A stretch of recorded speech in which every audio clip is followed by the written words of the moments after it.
नमस्कार, सत श्री अकाल, आदाब। मेरा नाम मनदीप पुनिया है ਤੇ ਤੁਸੀਂ ਸੁਣ ਰਹੇ ਹੋ ਪੰਜਾਬੀ ਰੇਡੀਓ ਯੂਐਸਏ। ਮੈਂ ਇੱਕ ਵਾਰ ਫਿਰ ਹਾਜ਼ਰ ਹਾਂ ਨਵੇਂ ਬੁਲਟਨ ਦੇ ਨਾਲ ਤੇ ਸ਼ੁਰੂਆਤ ਕਰਦੇ ਹਾਂ ਅੱਜ ਦੀ ਮੁੱਖ ਖਬਰਾਂ ਤੋਂ। ਫਰਾਂਸ ਦੇ ਪੱਤਰਕਾਰ ਸੈਬਸਟੀਅਨ ਫਰਾਂਸਿਸ ਨੂੰ ਇੰਡੀਆ ਛੱਡਣਾ ਪਿਆ ਹੈ। ਇੰਡੀਆ ਨੇ ਉਹਨਾਂ ਦਾ ਵਰਕ ਪਰਮਿਟ ਐਕਸਟੈਂਡ ਨਹੀਂ ਕੀਤਾ, ਇਸ ਕਰਕੇ ਉਹਨਾਂ ਨੂੰ ਇੰਡੀਆ ਛੱਡਣਾ ਪਿਆ। ਉਹ ਪਿਛਲੇ 13 ਸਾਲ ਤੋਂ ਇੰਡੀਆ ਦੇ ਵਿੱਚ ਪੱਤਰਕਾਰਤਾ ਕਰ ਰਹੇ ਸੀ। ਉਹਨਾਂ ਨੇ ਇਸ ਮਾਮਲੇ ਤੇ ਟਵੀਟ ਲਿਖ ਕੇ ਜਾਣਕਾਰੀ ਦਿੱਤੀ। ਅਰਵਿੰਦ ਕੇਜਰੀਵਾਲ ਨੂੰ ਕੱਲ ਸੈਸ਼ਨ ਕੋਰਟ ਤੋਂ ਜ਼ਮਾਨਤ ਮਿਲ ਗਈ ਸੀ, ਪਰ ਉਹਨਾਂ ਦੀ ਜ਼ਮਾਨਤ ਤੇ ਈਡੀ ਨੇ ਹਾਈ ਕੋਰਟ ਜਾ ਕੇ ਸਟੇ ਲੈ ਲਿਆ ਹੈ। ਹਾਈ ਕੋਰਟ ਨੇ ਉਹਨਾਂ ਦੀ ਜ਼ਮਾਨਤ ਤੇ ਸਟੇ ਲਾ ਰੱਖਿਆ ਹੈ ਤੇ ਇਸ ਪੂਰੇ ਮਾਮਲੇ ਦੀ ਸੁਣਵਾਈ ਤੇ ਹਾਈ ਕੋਰਟ ਨੇ ਆਪਣਾ ਫੈਸਲਾ ਰਿਜ਼ਰਵ ਰੱਖਿਆ ਹੈ।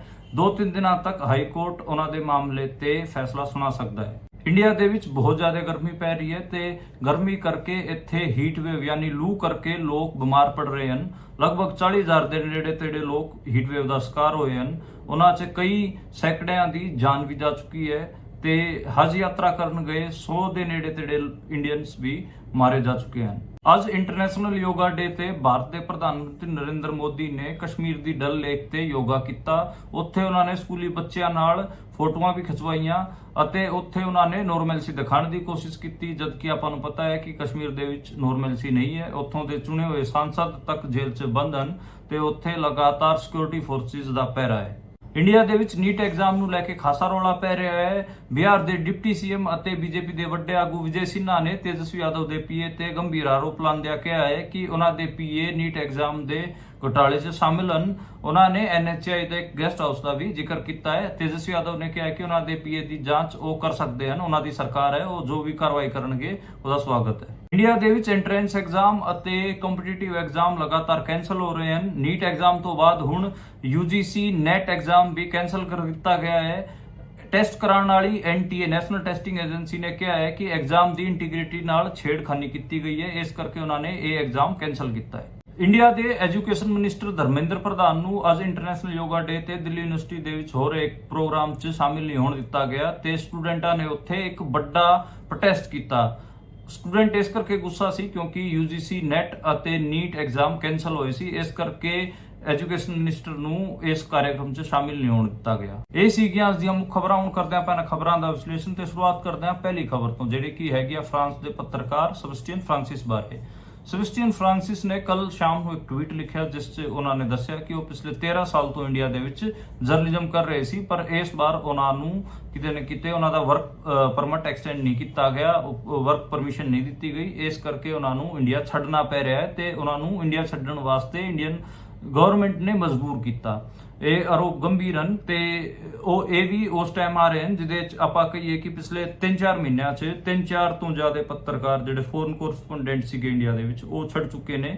ਜਿਹੜੇ ਵਿਦੇਸ਼ੀ ਪੱਤਰਕਾਰ ਹੁੰਦੇ ਆ, ਜਿਹੜੇ ਫੋਰਨ ਜਰਨਲਿਸਟ ਹੁੰਦੇ ਆ, ਉਹਨਾਂ ਨੂੰ ਇੰਡੀਆ ਦੇ ਵਿੱਚ ਕੰਮ ਕਰਨ ਵਾਸਤੇ OIC ਕਾਰਡ, OCI ਇੱਕ ਕਾਰਡ ਹੁੰਦਾ ਹੈ, ਉਹ ਚਾਹੀਦਾ ਹੁੰਦਾ ਹੈ ਤੇ ਉਹ ਆਪਾਂ ਨੂੰ ਪਤਾ ਹੈ ਕਿ ਜਿਹੜੀ ਇੰਡੀਆ ਦੀ ਵਿਦੇਸ਼ ਮੰਤਰਾਲਾ ਉੱਥੋਂ ਮਿਲਦਾ ਹੈ ਤੇ ਵਿਦੇਸ਼ ਮੰਤਰਾਲੇ ਨੇ ਉਹਨਾਂ ਦਾ OCI ਕਾਰਡ ਐਕਸਟੈਂਡ ਨਹੀਂ ਕੀਤਾ, ਇਸ ਕਰਕੇ ਉਹ ਅੱਗੇ ਕੰਮ ਨਹੀਂ ਕਰ ਸਕਦੇ ਸੀਗੇ ਤੇ ਇਸ ਕਰਕੇ ਉਹਨਾਂ ਨੂੰ ਇੰਡੀਆ ਛੱਡਣਾ ਪਿਆ। ਮਾਮਲਾ ਬਹੁਤ ਜ਼ਿਆਦਾ ਪਾਪੂਲਰ ਹੋਇਆ, ਲੋਕਾਂ ਨੇ ਇਹਦੇ ਤੇ ਸਵਾਲ ਖੜੇ ਕੀਤੇ ਕਿ ਇੰਡੀਆ ਸੱਚਿਓਂ ਕੋਈ ਡੈਮੋਕ੍ਰੇਸੀ ਬਚ ਗਿਆ, ਇੱਥੇ ਜਿਹੜੇ ਜਰਨਲਿਸਟ ਹੈਗੇ ਉਹਨਾਂ ਦੀ ਆਜ਼ਾਦੀ ਤੇ ਇਸ ਕਿਸਮ ਨਾਲ ਹਮਲਾ ਹੋ ਰਿਹਾ ਹੈ ਕਿ ਉਹਨਾਂ ਨੂੰ ਇੰਡੀਆ ਛੱਡਣ ਵਾਸਤੇ ਹੀ ਮਜਬੂਰ ਕੀਤਾ ਜਾ ਰਿਹਾ ਹੈ। ਉੱਦਾਂ ਵੀ ਜਿਹੜਾ ਇੰਡੀਆ ਦਾ ਰੈਂਕ ਹੈਗਾ ਫਰੀडम ਇੰਡੈਕਸ, ਉਹ ਆਪਾਂ ਨੂੰ ਪਤਾ ਹੈ ਕਿ 180 ਮੁਲਕਾਂ 'ਚ 161ਵੇਂ ਨੰਬਰ ਤੇ ਖੜਦਾ ਹੈਗਾ, ਯਾਨੀ ਕਿ 161 ਇੰਡੀਆ ਦਾ ਜਿਹੜਾ ਰੈਂਕ ਹੈ ਜਰਨਲਿਜ਼ਮ ਵਾਲੇ ਮਾਮਲੇ 'ਚ। ਤੇ ਇਸ ਕਰਕੇ ਇੰਡੀਅਨ ਸਟੇਟ ਤੇ ਠੀਕ ਠਾਕ ਅਟੈਕ ਹੋਏ। ਕਿਹਾ ਗਿਆ ਕਿ ਇੰਡੀਅਨ ਜਿਹੜੀ ਗਵਰਨਮੈਂਟ ਹੈ ਉਹ ਕਿਉਂ ਮਜਬੂਰ ਕਰ ਰਹੀ ਹੈ ਫੋਰਨ ਕੋਰਸਪੋਂਡੈਂਟਸ ਨੂੰ ਛੱਡਣ ਵਾਸਤੇ। ਇਸ ਤੇ ਜਿਹੜਾ ਵਿਦੇਸ਼ ਮੰਤਰਾਲਾ ਹੈ ਉਹਨੂੰ ਆਪਣਾ ਬਿਆਨ ਵੀ ਦੇਣਾ ਪਿਆ ਹੈ। ਜਿਹੜਾ ਵਿਦੇਸ਼ ਮੰਤਰਾਲੇ ਦਾ ਸਪੋਕਸਪਰਸਨ ਰਣਧੀਰ ਜੈਸਵਾਲ, ਉਹਨਾਂ ਨੇ ਕਿਹਾ ਕਿ ਜਿਹੜਾ ਪੱਤਰਕਾਰ ਛੱਡ ਕੇ ਗਿਆ ਉਹ ਆਪਣੀ ਨਿੱਜੀ ਕੈਪੈਸਿਟੀ ਕਰਕੇ ਛੱਡ ਕੇ ਗਿਆ ਹੈ। ਉਹਨਾਂ ਦੀ ਜਿਹੜੀ ਐਪਲੀਕੇਸ਼ਨ ਸੀਗੀ OCI ਵਾਸਤੇ ਉਹ ਤਾਂ ਪੈਂਡਿੰਗ ਪਈ ਹੈ, ਤੁਸੀਂ ਲਟਕਾ ਕੇ ਰੱਖੋਗੇ, ਉਹਨੂੰ ਐਕਸਟੈਂਡ ਕਰੋਗੇ ਨਹੀਂ, ਉਹਨੂੰ ਪਰਮਿਸ਼ਨ ਨਹੀਂ ਦੋਗੇ ਤਾਂ ਫਿਰ ਛੱਡ ਕੇ ਜਾਊਗਾ। ਤੇ ਕਿਤੇ ਨਾ ਕਿਤੇ ਇਹ ਇੱਕ ਆਪਾਂ ਕਹੀਏ ਕਿ ਇਹ ਚਾਹੁੰਦੇ ਸੀਗੇ ਕਿ ਉਹ ਛੱਡ ਕੇ ਜਾਣ, ਕਿਉਂਕਿ ਉਹ ਨਰਿੰਦਰ ਮੋਦੀ ਦੇ ਕਈ ਮਾਮਲਿਆਂ ਤੇ ਕ੍ਰਿਟੀਕਲ ਰਹੇ ਹਨ, ਇਸ ਕਰਕੇ ਉਸ ਪੱਤਰਕਾਰ ਨੂੰ ਜਾਣ ਵਾਸਤੇ ਮਜਬੂਰ ਕੀਤਾ ਗਿਆ ਹੈ। ਇਹਦੀ ਜਿੰਨੀ ਨਿਖੇਧੀ ਉਨੀ ਜ਼ਿਆਦਾ ਘੱਟ ਹੈਗੀ ਆ। ਇੰਡੀਆ ਲਗਾਤਾਰ ਇਦਾਂ ਦੀ ਕੋਸ਼ਿਸ਼ ਕਰ ਰਿਹਾ ਕਿ ਜਿਹੜੇ ਵੀ ਪੱਤਰਕਾਰ ਇਹਨਾਂ ਦੇ ਖਿਲਾਫ ਕ੍ਰਿਟੀਕਲ ਹੈਗੇ ਉਹਨਾਂ ਨੂੰ ਇਸੇ ਕਿਸਮ ਨਾਲ ਆਈਸੋਲੇਟ ਕਰਿਆ, ਤੰਗ ਕਰ ਰਿਹਾ।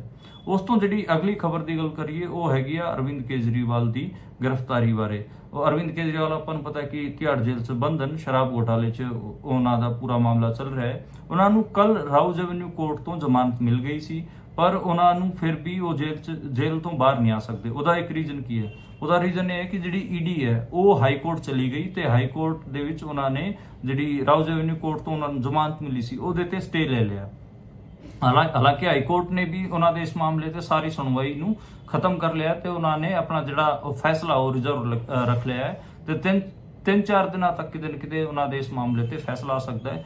ਫੈਸਲਾ ਮੇਰੇ ਹਿਸਾਬ ਨਾਲ ਪੋਜ਼ਿਟਿਵ ਹੋਊਗਾ। ਕੇਜਰੀਵਾਲ ਨੂੰ ਜ਼ਮਾਨਤ ਮਿਲ ਜੂਗੀ ਕਿਉਂਕਿ ਸੈਸ਼ਨ ਕੋਰਟ 'ਚ ਵੀ ਮਿਲ ਗਈ ਸੀ ਤੇ ਇੱਥੇ ਵੀ ਉਹਨਾਂ ਨੂੰ ਕੋਈ ਦਿੱਕਤ ਨਹੀਂ ਹੋਣ ਜਾ ਰਹੀ। ਪਰ ਇੱਕ ਟਾਈਮ ਤਾਂ ਈਡੀ ਨੇ ਇੱਕ ਸਟੈਪ ਅੱਗੇ ਵਧਾਇਆ ਤੇ ਉਹਨਾਂ ਨੂੰ ਕਿਤੇ ਨਾ ਕਿਤੇ ਅਰਵਿੰਦ ਕੇਜਰੀਵਾਲ ਨੂੰ ਜੇਲ੍ਹ ਤੋਂ ਬਾਹਰ ਆਉਣ ਤੋਂ ਰੋਕਤਾ ਤੇ ਹਜੇ ਉਹ ਜੇਲ੍ਹ 'ਚ ਹੀ ਰਹਿਣਗੇ ਤੇ ਫੈਸਲੇ ਦਾ ਇੰਤਜ਼ਾਰ ਕਰਨਾ ਪਊਗਾ ਕਿ ਦਿੱਲੀ ਹਾਈ ਕੋਰਟ ਦਾ ਉਹਨਾਂ ਦੇ ਮਾਮਲੇ 'ਚ ਕੀ ਫੈਸਲਾ ਹੁੰਦਾ।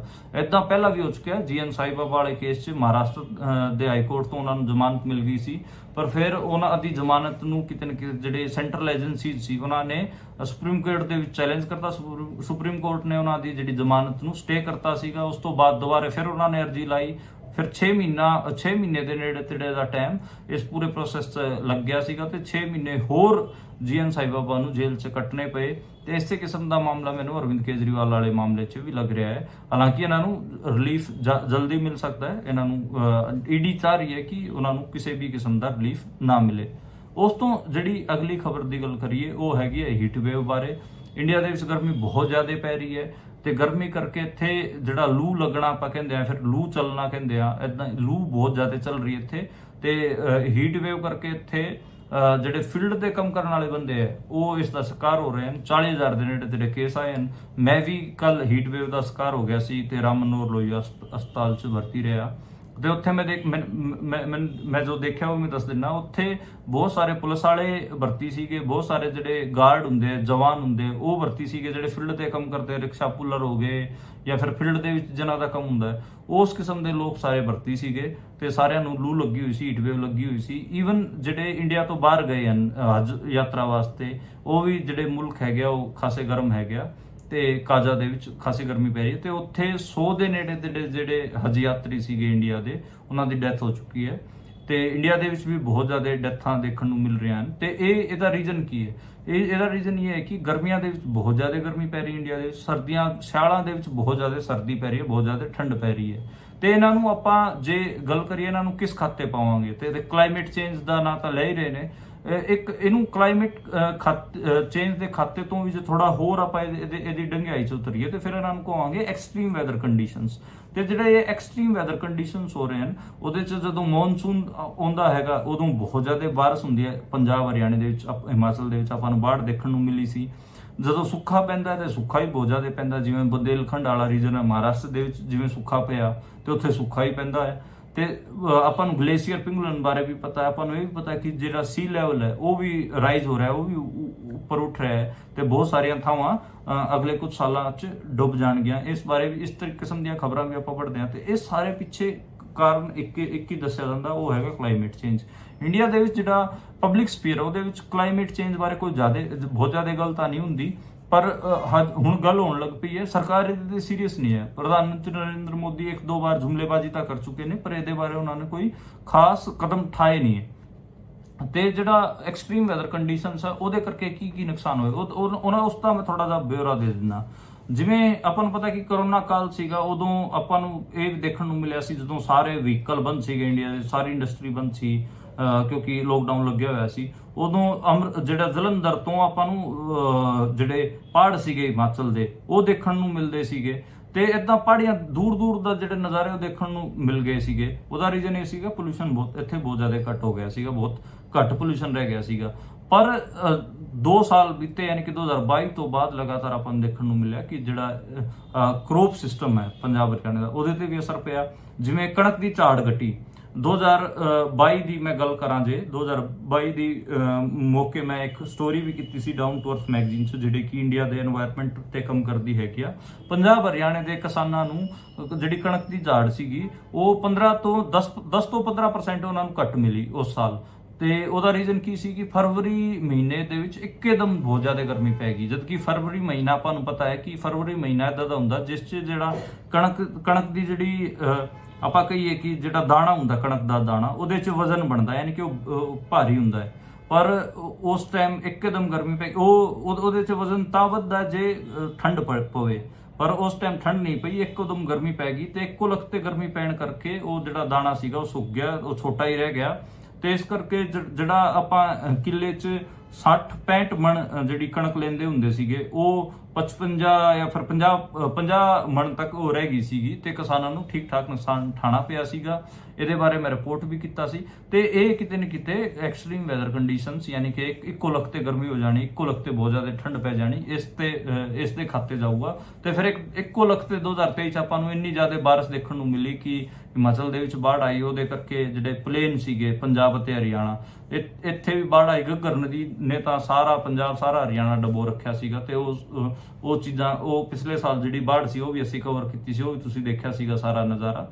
ਤੇ ਮਹਾਰਾਸ਼ਟਰ ਦੇ ਵਿੱਚ ਬੁੰਦੇਲਖੰਡ ਦੇ ਵਿੱਚ ਬਹੁਤ ਜ਼ਿਆਦਾ ਸੁੱਕਾ ਪੈ ਰਿਹਾ ਸੀ, ਉੱਥੇ ਕੋਈ ਬਾਰਿਸ਼ ਵੀ ਨਹੀਂ ਹੋਈ। ਤੇ ਇਹ ਸਾਰੀਆਂ ਚੀਜ਼ਾਂ ਕਿਤੇ ਨਾ ਕਿਤੇ ਐਕਸਟ੍ਰੀਮ ਵੈਦਰ ਕੰਡੀਸ਼ਨਸ ਦੇ ਵਿੱਚ ਕਾਊਂਟ ਹੋ ਰਹੀਆਂ ਨੇ। ਇੰਡੀਆ ਦੇ ਵਿੱਚ ਇਸ ਬਾਰੇ ਅਜੇ ਕੋਈ ਬਹੁਤ ਜ਼ਿਆਦਾ ਜਾਗਰੂਕਤਾ ਤਾਂ ਨਹੀਂ ਹੈ, ਪਰ ਇਹਦੇ ਬਾਰੇ ਹੌਲੀ ਹੌਲੀ ਇਹਦੇ ਤੇ ਗੱਲ ਹੋਣੀ ਸ਼ੁਰੂ ਹੋ ਗਈ ਹੈ। ਉਸ ਤੋਂ ਜਿਹੜੀ ਅਗਲੀ ਖਬਰ ਦੀ ਗੱਲ ਕਰੀਏ, ਉਹ ਹੈਗੀ ਪ੍ਰਧਾਨ ਮੰਤਰੀ ਨਰਿੰਦਰ ਮੋਦੀ ਬਾਰੇ। ਪ੍ਰਧਾਨ ਮੰਤਰੀ ਨਰਿੰਦਰ ਮੋਦੀ ਅੱਜ ਇੰਟਰਨੈਸ਼ਨਲ ਯੋਗਾ ਡੇ ਦੇ ਤੇ ਉਹ ਜੰਮੂ ਕਸ਼ਮੀਰ ਦੇ ਵਿੱਚ ਸੀ। ਉੱਥੇ ਜੰਮੂ ਕਸ਼ਮੀਰ ਦੇ ਜਿਹੜੀ ਰਾਜਧਾਨੀ ਹੈ ਸ਼੍ਰੀਨਗਰ, ਉੱਥੇ ਡਲ ਲੇਕ ਪੈਂਦੀ ਹੈ। ਡਲ ਲੇਕ ਤੇ ਸ਼ੇਰੇ ਕਸ਼ਮੀਰ ਇੰਟਰਨੈਸ਼ਨਲ ਕਾਨਫਰੰਸ ਸੈਂਟਰ ਹੈ, ਉੱਥੇ ਉਹਨਾਂ ਨੇ ਯੋਗਾ ਕੀਤਾ। ਕਸ਼ਮੀਰ ਦੀ ਬੱਚਿਆਂ ਨਾਲ ਉਹਨਾਂ ਨੇ ਫੋਟੋ ਵੀ ਖਿਚਾਈ ਤੇ ਉਹਨਾਂ ਨੇ ਇਹ ਦਿਖਾਉਣ ਦੀ ਕੋਸ਼ਿਸ਼ ਕੀਤੀ ਕਿ ਜੰਮੂ ਕਸ਼ਮੀਰ ਦੇ ਵਿੱਚ ਤਾਂ ਸਾਰਾ ਕੁਝ ਨੋਰਮਲ ਹੈ। ਉਹਨਾਂ ਦੀ ਜਿਹੜੀ ਇਹ ਨੋਰਮੈਲਸੀ ਦਿਖਾਉਣ ਦੀ ਕੋਸ਼ਿਸ਼ ਸੀਗੀ।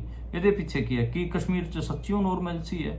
ਮੈਨੂੰ ਲੱਗਦਾ ਹੈ ਕਿ ਕਸ਼ਮੀਰ 'ਚ ਸੱਚੀਓ ਨੋਰਮੈਲਸੀ ਨਹੀਂ ਹੈ। ਉਹਦਾ ਰੀਜ਼ਨ ਇੱਕ ਤਾਂ ਇਹ ਹੈ ਕਿ 2019 'ਚ ਇਹਨਾਂ ਨੇ ਜਿਹੜਾ ਫੈਸਲਾ ਲਿਆ ਸੀ, ਜਿਹੜਾ ਫੈਡਰਲ ਹੱਕ ਸੀਗੇ ਜਿਹੜੇ ਕਸ਼ਮੀਰ ਦੇ, ਉਹ ਇਹਨਾਂ ਨੇ ਕੱਟ ਕੀਤੇ। ਉੱਥੇ ਨੈਸ਼ਨੈਲਿਟੀ ਦੀ ਮੂਵਮੈਂਟ, ਉਹਨੂੰ ਤਾਂ ਇਹ ਐਡਰੈਸ ਕਰਦੇ ਹੀ ਨਹੀਂ ਇੰਡੀਆ। ਉਹ ਸਾਫ਼ ਤੌਰ ਤੇ ਕਹਿ ਦਿੰਦੇ ਆ ਕਿ ਜਿਹੜਾ ਕਸ਼ਮੀਰ ਉਹ ਤਾਂ ਸਾਡਾ ਇੰਟੀਗਰਲ ਪਾਰਟ ਹੈ। ਤੇ ਉੱਥੇ ਸਭ ਤੋਂ ਜ਼ਿਆਦਾ ਲੰਬਾ ਲੋਕਡਾਊਨ ਵੀ ਰੱਖਿਆ ਗਿਆ, ਸਭ ਤੋਂ ਜ਼ਿਆਦਾ ਇੰਟਰਨੈਟ ਬੈਨ ਰੱਖਿਆ ਗਿਆ। ਉੱਥੇ ਘੱਟੋ ਘੱਟ 1.25 ਸਾਲ ਦੇ ਨੇੜੇ ਤੇੜੇ ਉੱਥੇ ਇੰਟਰਨੈਟ ਬੈਨ ਰਿਹਾ ਤੇ ਲੋਕਾਂ ਨੇ ਬਿਨਾਂ ਇੰਟਰਨੈਟ ਤੋਂ ਆਪਣੀ ਜ਼ਿੰਦਗੀ ਬਿਤਾਈ ਹੈਗੀ ਆ। ਉੱਥੇ ਇੱਕ ਹੁਣ ਜਿਹੜੇ ਇਲੈਕਸ਼ਨ ਹੋਏ ਸੀ ਉਹਨਾਂ ਬਾਰੇ ਵੀ ਆਪਾਂ ਗੱਲ ਕਰ ਲੈਂਦੇ ਆ। ਉੱਥੇ ਹੁਣ ਕੋਈ ਵਿਧਾਨ ਸਭਾ ਚੋਣ ਨਹੀਂ, ਉਹਨਾਂ ਨੂੰ ਜਿਹੜਾ ਡਾਇਰੈਕਟ ਗਵਰਨਰ ਰੂਲ ਤੋਂ ਚਲਾਇਆ ਜਾ ਰਿਹਾ ਹੈ। ਉੱਥੇ ਨਾ ਕੋਈ ਸੀਐਮ ਹੈ। ਤੇ ਤੁਸੀਂ ਸੋਚ ਕੇ ਚੱਲੋ ਕਿ ਕਿਸੇ ਨੂੰ ਡਾਇਰੈਕਟ ਗਵਰਨਰ ਰੂਲ ਤੋਂ ਚਲਾਇਆ ਜਾ ਰਿਹਾ ਜਿਸ ਸੂਬੇ ਨੂੰ, ਉੱਥੇ ਨਰਿੰਦਰ ਮੋਦੀ ਨੋਰਮੈਲਸੀ ਦਿਖਾਉਣ ਦੀ ਕੋਸ਼ਿਸ਼ ਕਰ ਰਿਹਾ। ਜਿੱਥੇ ਹਰ 7ਵੇਂ ਬੰਦੇ ਤੇ ਇੱਕ ਸਿਕਿਉਰਿਟੀ ਫੋਰਸ ਯਾਨੀ ਇੰਡੀਅਨ ਆਰਮੀ ਦਾ ਬੰਦਾ ਹੋਵੇ, ਉੱਥੇ ਨਰਿੰਦਰ ਮੋਦੀ ਨੋਰਮੈਲਸੀ ਦਿਖਾਉਣ ਦੀ ਕੋਸ਼ਿਸ਼ ਕਰ ਰਿਹਾ। ਚੰਗਾ,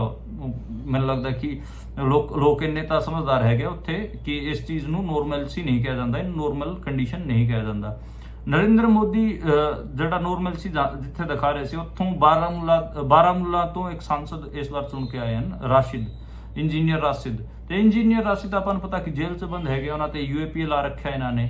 ਤੇ ਉਹਨਾਂ ਨੇ ਜ਼ਮਾਨਤ ਅਰਜ਼ੀ ਲਾਈ ਸੀ, ਉਹ ਖਾਰਿਜ ਕਰ ਦਿੱਤੀ ਗਈ। ਜਿੱਥੋਂ ਦੇ ਚੁਣੇ ਹੋਏ ਨੁਮਾਇੰਦੇ ਜੇਲ੍ਹਾਂ 'ਚ ਬੈਠੇ ਹੋਣ, ਉੱਥੇ ਨਰਿੰਦਰ ਮੋਦੀ ਨੋਰਮੈਲਸੀ ਦਿਖਾਉਣ ਦੀ ਕੋਸ਼ਿਸ਼ ਕਰ ਰਹੇ ਹਨ।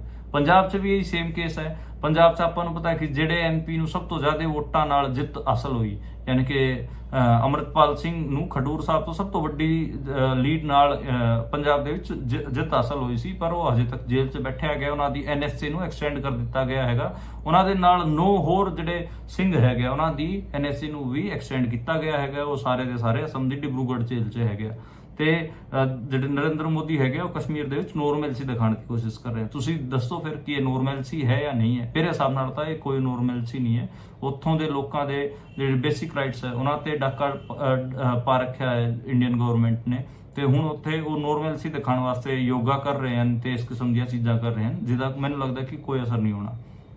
ਉਸ ਤੋਂ ਜਿਹੜੀ ਅਗਲੀ ਖਬਰ ਦੀ ਗੱਲ ਕਰੀਏ, ਉਹ ਹੈਗੀ ਆ ਨੀਟ ਐਗਜ਼ਾਮ ਬਾਰੇ। ਇੰਡੀਆ ਦੇ ਵਿੱਚ ਆਪਾਂ ਨੂੰ ਪਤਾ ਕਿ ਨੀਟ ਐਗਜ਼ਾਮ ਤੇ ਖਾਸਾ ਰੌਲਾ ਪੈ ਰਿਹਾ ਹੈ।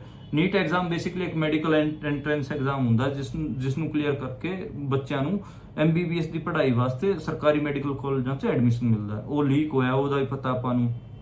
ਤੇ ਰੌਲਾ ਇੰਨਾ ਜ਼ਿਆਦਾ ਪੈ ਰਿਹਾ ਕਿ ਜਿਹੜੇ ਰਾਹੁਲ ਗਾਂਧੀ ਹੈਗੇ, ਉਹਨਾਂ ਨੇ ਵੀ ਕੱਲ ਪ੍ਰੈਸ ਕਾਨਫਰੰਸ ਕੀਤੀ ਸੀ। ਉੱਥੇ ਉਹਨਾਂ ਨੇ ਚੁਟਕੀ ਵੀ ਕਾਟੀ ਨਰਿੰਦਰ ਮੋਦੀ ਨੂੰ, ਕਿਹਾ ਕਿ ਜਿਹੜੇ BJP ਵਾਲੇ ਪ੍ਰਚਾਰ ਕਰਦੇ ਹੈਗੇ ਕਿ ਨਰਿੰਦਰ ਮੋਦੀ ਨੇ ਯੂਕਰੇਨ ਰੂਸ ਵਾਰ ਰੁਕਵਾਤਾ ਸੀਗਾ, ਤੇ ਹੁਣ ਉਹ ਪੇਪਰ ਲੀਕ ਤਾਂ ਰੁਕਵਾ ਨਹੀਂ ਪਾ ਰਹੇ। ਗੱਲਾਂ ਕਰਦੇ ਆ ਕਿ ਉਹ ਵਾਰ ਰੁਕਵਾ ਦਿੰਦੇ ਆ। ਤੇ ਇਸ ਤੋਂ ਇਲਾਵਾ ਜੇ ਆਪਾਂ ਗੱਲ ਕਰੀਏ ਮੱਲਿਕਾਰਜੁਨ ਖੜਗੇ ਤੋਂ ਲੈ ਕੇ ਹਰ ਪਾਰਟੀ ਇਹਦੇ ਤੇ ਬਿਆਨ ਦੇ ਰਹੀ ਹੈ। ਬੀਜੇਪੀ ਨੇ ਇੱਕ ਨਵੇਂ ਕਿਸਮ ਦਾ ਗਣਤ ਘੜਿਆ ਇਹਦੇ ਤੇ ਇੱਕ ਜਾਲਸਾਜ਼ੀ ਕੀਤੀ ਹੈ।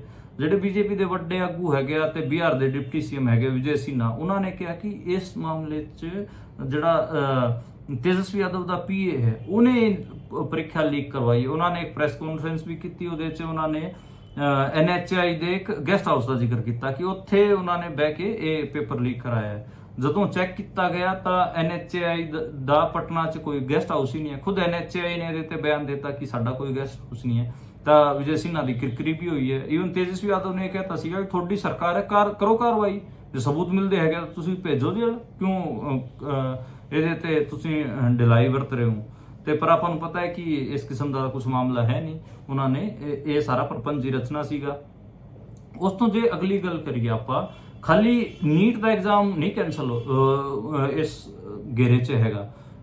UGC ਨੇ NTA ਨੇ ਜਿਹੜਾ ਨੈਸ਼ਨਲ ਟੈਸਟਿੰਗ ਏਜੰਸੀ ਹੈ, ਉਹਨੇ ਆਪਣਾ ਜਿਹੜਾ UGC ਨੈਟ ਐਗਜ਼ਾਮ ਕਰਾਇਆ ਸੀਗਾ ਉਹ ਵੀ ਕੈਂਸਲ ਕਰਤਾ ਹੈਗਾ। ਉਹਨਾਂ ਨੇ ਕਿਹਾ ਇਹ ਨੈਟ ਦਾ ਐਗਜ਼ਾਮ ਬੇਸਿਕਲੀ ਆਪਾਂ ਨੂੰ ਪਤਾ ਹੈ ਕਿ ਜਦੋਂ ਜਿਹੜੇ ਪ੍ਰੋਫੈਸਰ ਲੱਗਦੇ ਹੈਗੇ, ਅਸਿਸਟੈਂਟ ਪ੍ਰੋਫੈਸਰ ਲੱਗਦੇ, ਉਹਨਾਂ ਵਾਸਤੇ ਜ਼ਰੂਰੀ ਹੁੰਦਾ ਹੈ, PhD ਕਰਨ ਵਾਸਤੇ ਜ਼ਰੂਰੀ ਹੁੰਦਾ ਹੈ।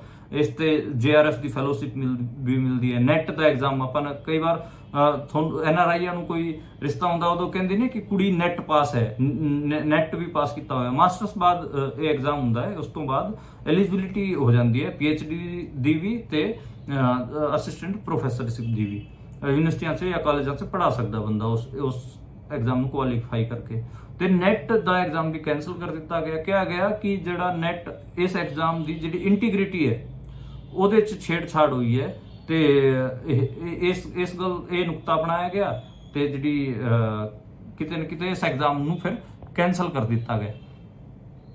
ਇਸ ਤੋਂ ਜਿਹੜਾ ਇਹਦੇ 'ਚ ਦਿੱਕਤ ਕੀ ਹੈ? ਦਿੱਕਤ ਇਹ ਹੈ ਕਿ ਜਿੰਨੇ ਵੀ ਨੌਕਰੀਆਂ ਦੇ ਐਗਜ਼ਾਮ ਹੈਗੇ, ਐਂਟਰੈਂਸ ਐਗਜ਼ਾਮ ਹੈਗੇ, ਲਗਾਤਾਰ ਉਹਨਾਂ ਨੂੰ ਕੈਂਸਲ ਕੀਤਾ ਜਾ ਰਿਹਾ ਹੈ। ਰਿਸੋਰਸਿਸ ਸਰਕਾਰ ਦੇ ਤਾਂ ਖਰਚ ਉਹੀ ਹੋ ਰਹੇ ਆ।